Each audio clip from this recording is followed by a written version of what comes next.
تو یہ ایک حقیقت ہے جب ہم ایمان رکھتے ہیں اور یہ یقین رکھتے ہیں کہ ہمارا خدا ہر ایک مشکل سے بڑا ہے اور اس پر فاتح ہے، تو پھر حالات چاہے کچھ بھی ہوں، ہم آگے بڑھتے رہتے ہیں۔ اسی بات سے مجھے ایک اور بات مقدس اگسٹن کی یاد آتی ہے، جب وہ اپنی زندگی میں سکون کی تلاش میں تھا، زندگی میں کچھ معنی ڈھونڈ رہا تھا، مقصد ڈھونڈ رہا تھا ابتدائی زندگی میں، تو وہ کہتا ہے کہ میں نے بہت سے لوگوں کو پڑھا، دانشوروں کو پڑھا، فلاسفرز کو پڑھا، تو کہیں نہ کہیں سے مجھے کوئی روشنی نظر آئے، روشنی کی کرن نظر آئے۔ تو وہ کہتا ہے کہ ایک دن میں نے خواب میں دیکھا کہ مجھے ایک بچہ کہہ رہا ہے کہ اٹھ اور پڑھ۔ تو میں نے کلام مقدس میں سے پڑھا، مقدس پولس رسول کا خط رومیوں کے نام میں سے، کہ رات گزر چکی اب صبح ہونے والی ہے، اور یہ والا۔ تو وہ کہتا ہے میری آنکھیں کھل گئیں اسی وقت۔ پھر وہ کہتا ہے کہ میں نے بہت سے فلاسفرز کو پڑھا، دانشوروں کو پڑھا، جن میں سقراط، افلاطون، ارسطو اور بہت سے بڑے بڑے فلاسفر۔ تو وہ کہتا ہے کہ گو کہ انہوں نے بہت اچھی اچھی باتیں کی، بہت اچھی تعلیم دی، اور دنیا آج بھی انہوں نے جو کہا اور جو لکھا ان کو مانتی ہے، لیکن میں نے آج تک کسی شخص کو یہ کہتے نہیں سنا کہ اے سب تھکے ماندو اور بوجھ سے دبے ہوئے میرے پاس آؤ، میں تمہیں آرام دوں گا، میرا جوا اٹھا لو اور مجھ سے سیکھو، کیونکہ میں حلیم اور دل کا فروتن ہوں، تو تم اپنی جانوں کے لیے آرام پاؤ گے، کیونکہ میرا جوا نرم اور میرا بوجھ ہلکا ہے۔ تو جب ہم اس کی طرف جاتے ہیں تو دنیا کی کوئی مشکل جو ہے وہ بھی آسان ہو جاتی ہے۔ شرط بھی تو یہ ہے نا کہ بھروسہ، ایمان، توکل اور اعمال آپ کے بہتر ہونے چاہیے، تو پھر کوئی بھی وہ ایسی مشکل نہیں ڈالتا کہ جو آپ کے جو ہے وہ ڈگمگائیں۔ جیسے پترس بھی جیسے وہ پانی پہ چل کے آیا، انہوں نے کہا نا کہ تو آ، جیسے جیسس کرائسٹ چل کے آئے پانی پہ، تو وہ ڈوبنے لگا، تو اس نے کہا کہ تیرا ایمان نے تجھے جو ہے نا پورا یقین نہیں تھا، اس لیے تو ڈگمگایا۔ اچھا فادر، مختلف جو فلاسفر ہیں، بہت سارے اس کو جو خدا کا تصور ہے وہ بیان کرتے ہیں، جیسے سائنس ہو گیا، پھر جیسے الجبرا کے کہہ لو، فزکس کہہ لو، کہ یہ مختلف تصور جو ہے وہ دیتے ہیں، لیکن چونکہ ہمارا ایمان ہمارے پاس، ہم اہل کتاب ہوتے ہوئے ہمیں کہ جو ہے وہ روح پانیوں پہ جنبش کرتی تھی، اور روح نے سارا کچھ خدا نے اس طرح لیا، تو ہم کیسے اس کو دیکھ سکتے ہیں؟ کیا پہلے یہی لیتے ہیں کہ جو حوالہ جات استعمال کرتے رہے پچھلے دنوں میں، کافی مشکلات میں پاکستان میں مسیح رہے کہ جو خدا کے خوف میں رہتا ہے وہ کبھی مشکل میں نہیں پڑتا، تو کیا آپ اس کو کیسے ڈیفائن کریں گے کہ خدا کا خوف اور خدا کی محبت جو ہے وہ پرانے اور نئے عہد میں کس طرح سے آپ اس کو دیکھیں گے؟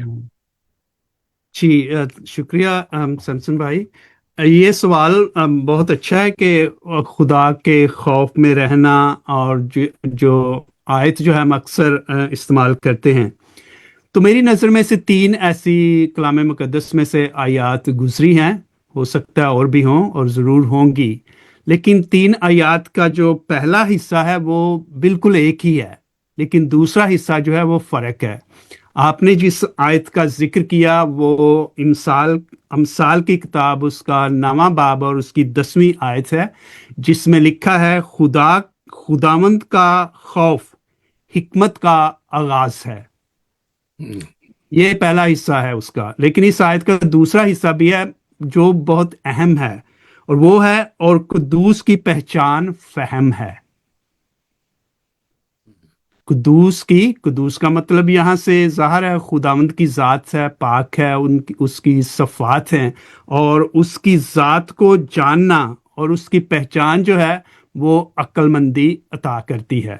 خدا کی قربت ہمارے ذہن کو، ہمارے دل کو، ہماری روح کو روشن کرتی ہے۔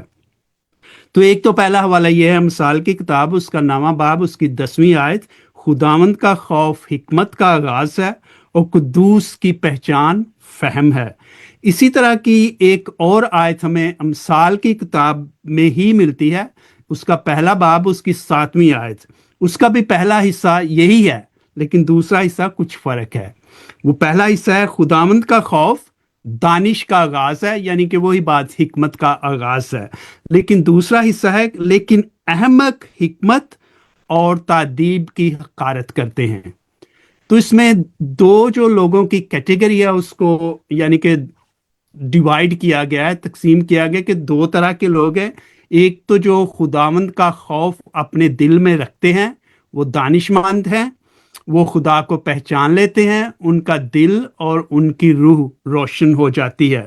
لیکن جو احمق ہیں ان کے نزدیک جو ہے وہ خدا کی روشنی نہیں پہنچتی اور نہ ہی وہ خدا کی تادیب کو مانتے ہیں بلکہ اس کی حقارت کرتے ہیں۔ تو جب ہم روزمرہ زندگی میں بھی دیکھتے ہیں کہ جو احمق ہیں، جو خدا کے نزدیک نہیں، جو خدا سے دور رہتے ہیں یا خدا کو نہیں مانتے، وہ پھر خدا کی کہی ہوئی کسی بات کو بھی نہیں مانتے، بلکہ ان کو اگر کوئی اچھائی کی تعلیم بھی دی جائے تو وہ اس سے بھی انکاری ہوتے ہیں، وہ چاہے مسیحی ہیں یا چاہے غیر مسیحی ہیں۔ اگر آپ خدا سے دور ہیں تو آپ کو خدا کی باتیں بھی اتنی اچھی نہیں لگتی کیونکہ وہ آپ کو سیدھی راہ کی طرف لے کر آتی ہیں، تو آپ اس راہ پہ چلنا نہیں چاہتے۔ اور تیسری آیت جس کا پہلا حصہ بھی یہی ہے وہ ہے زبور نمبر 111، اس کی 10ویں آیت۔ خداوند کا خوف حکمت کا آغاز ہے۔ وہی آیت جو پہلے ہم نے امثال 9:10 میں دیکھی، امثال 1:7 میں دیکھی، اب زبور 111:10 میں۔ خداوند کا خوف حکمت کا آغاز ہے، جو اس پر عمل کرتے ہیں وہ سب صاحب امتیاز ہیں۔ جو اس پر عمل کرتے ہیں وہ صاحب امتیاز ہیں، یعنی ان کا ایک مقام ہے، ان کی زندگی جو ہے قابل عمل ہے، قابل تلقین ہے، قابل تقلید ہے۔ تو یہ تین آیتیں جو ہیں ہم اکثر ایک ہی آیت کا ذکر کرتے ہیں، خداوند کا خوف حکمت کا آغاز ہے۔ یہ بات ایک دفعہ نہیں بلکہ ہمیں 3 حوالے ایسے ملتے ہیں جن میں پہلا حصہ وہی ہے لیکن دوسرا حصہ جو ہے تھوڑا سا مختلف ہے۔ لیکن اس کے بارے میں مزید کچھ اور بیان کرنا چاہوں گا، وہ یہ ہے کہ جہاں ہمیں خوف کا ذکر ملتا ہے ان آیات میں، وہی ہمیں بارہا یا بار بار خدا کی محبت کا ذکر بھی ملتا ہے۔ تو ہم دیکھتے ہیں کہ یہ انسانی فطرت ہے کہ زندگی میں ہم جو بھی کام کرتے ہیں وہ 2 وجوہات کی بنا پر کرتے ہیں، ایک خوف یا دوسرا پیار اور محبت۔ اگر ہم اپنے گھروں میں دیکھ لیں، خاص طور پر جب ہم بچوں کی پرورش کرتے ہیں تو اس پرورش میں ہم دونوں طریقے استعمال کرتے ہیں۔ ان کے دل میں ایک طرح کا ڈر اور خوف بھی پیدا کرتے ہیں کہ کچھ بچے جو ہیں وہ ڈر کی وجہ، آپ کا باپ آئے گا، میں آپ کو اس کو بتاؤں گا، وہ یہ کرے گا، اگر نہیں کیا تو باپ تجھے یہ سزا دے گا۔ تو بچہ کچھ ڈر اور خوف کی وجہ، اسکولوں میں آپ دیکھ لیں، تعلیم جب اسکول میں ہوتے ہیں کچھ بچے جو ہیں وہ ڈر کی وجہ سے، ہاں جی میں نے یہ کام نہیں کیا تو مجھے اس کی یہ سزا ملے گی۔ اور کچھ کام جو ہے ہم پیار اور محبت سے کرتے ہیں، چاہت سے کرتے ہیں، کیونکہ ہمیں لگن ہے اس کام سے، کیونکہ وہ کام ہمیں پسند ہے، اس کے لیے ہمیں ڈر اور خوف کی ضرورت نہیں ہے۔ تو زندگی میں یہ دونوں کام ساتھ ساتھ چلتے ہیں، اور اسی طرح دونوں باتیں جو ہے ہمیں کلام مقدس میں بھی ملتی ہیں۔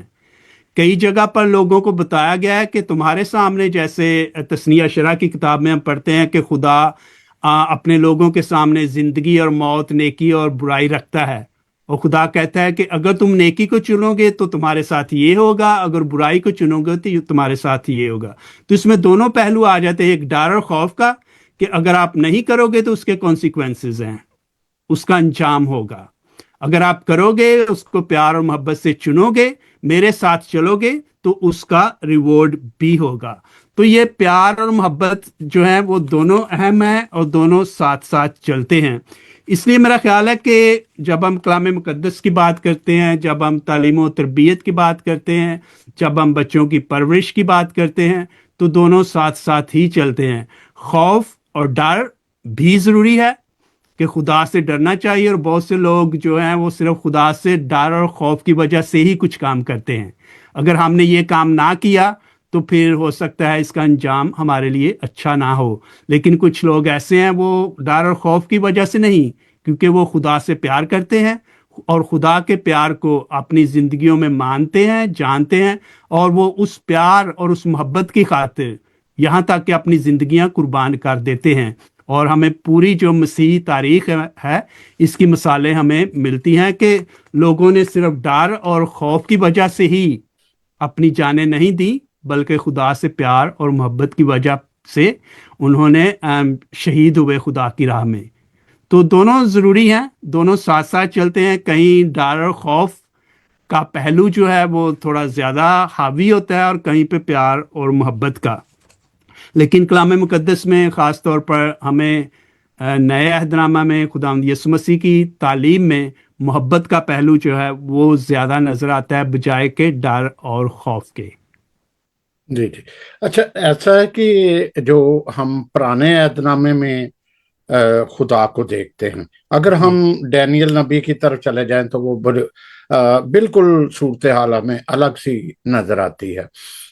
یا یوسف کی اگر دیکھتے ہیں یا کچھ اور ایسی اگزامپل دیکھتے ہیں، وہاں پیار بھی اس کے ایمان کی بھی ایک مضبوطی ہے. لیکن زیادہ تر ہم جو ہے وہ خدا کو پرانے عہد نامے میں کسی اور اینگل سے دیکھتے ہیں. ایسا کیوں ہے؟ زیادہ تر خوف جو ہے وہ نئے عہد نامے میں میرا نہیں خیال کہ خوف کا لفظ کہیں ایسا یوز ہوا ہے خدا کے لیے کہ خدا پہ. جی بھائی، ہم دیکھتے ہیں آج ہمارا جو مین موضوع ہے وہ یہ ہے کہ تصور خدا بنظر یا ازرو عہد عتیق اور عہد جدید، یا پرانے عہد نامے میں اور نیا عہد نامے میں. میں ایک بات یہاں پہ واضح کرنا چاہتا ہوں کہ جب ہم تصور خدا کی یا نظریہ خدا کی بات کرتے ہیں تو ہم یہ ہرگز نہیں کہہ رہے کہ خدا تبدیل ہوتا ہے وقت کے ساتھ ساتھ. ٹھیک ہے، ہم یہ کہہ رہے ہیں کہ خدا ایک ہے، لا تبدیل ہے، وہ اپنی ذات میں یکتا ہے، وہ خالق اور مالک ہے جو کبھی تبدیل نہیں ہوتا. اس کی ذات جو شروع سے تھی اس کی ذات وہی ہے. لیکن انسان کے نظریات خدا کے بارے میں وقت کے ساتھ ساتھ بدلتے ہیں کہ جیسے جیسے وہ خدا کو جانتا ہے، اس کی ذات کو جانتا ہے، اس کے معجزات کو دیکھتا ہے، انسان کی رائے جو ہے وہ خدا کے بارے میں آہستہ آہستہ بدلتی رہتی ہے. اور وہ انہی صفات یا انہی واقعات کی وجہ سے یا معجزات کی وجہ سے خدا کو ایک مختلف نظریے سے دیکھنا شروع کر دیتا ہے. اس کی حقیقت ہمیں کلام مقدس میں ہی بارہا ملتی ہے، جیسے کہ آپ نے بھی ذکر کیا، اور کلام مقدس میں ہمیں ملتا ہے کہ خدا کو بہت سے اس کے معجزات اور اس کی صفات کی وجہ سے بہت سے ناموں سے یاد کیا جاتا ہے. یہ نہیں کہ وقت کے ساتھ ساتھ خدا کی ذات بدلتی گئی ہے، بلکہ یہ ہے کہ وقت کے ساتھ ساتھ جیسے جیسے انسان نے خدا کو جانا، اسے پہچانا، اس کے قریب گیا، اسے ایک نیا نام دے دیا. خدا کی ذات وہی ہے، بلکہ اسے نام دے، جیسا کہ ہم دیکھتے ہیں کہ موسیٰ کے واقعہ میں جب خدا جھاڑی میں اس سے ظاہر ہوتا ہے تو وہاں پہ ہمیں ملتا ہے کہ خدا اپنا نام موسیٰ کو خود بتاتا ہے کہ میں ہوں جو ہوں، یہوہ. لیکن اس کے بعد بہت سے نام ایسے ہیں جو خدا نے خود اپنے آپ کو نہیں دیے، بلکہ بہت سے نام لوگوں نے خدا کو دیے، جیسے یہوہ شلوم ہم کہتے ہیں، خداوند سلامتی کا خدا. یہوہ صدقنو، خداوند جو ہے ہماری صداقت. رب الفاج، لشکروں کا خدا. رویا کا خدا.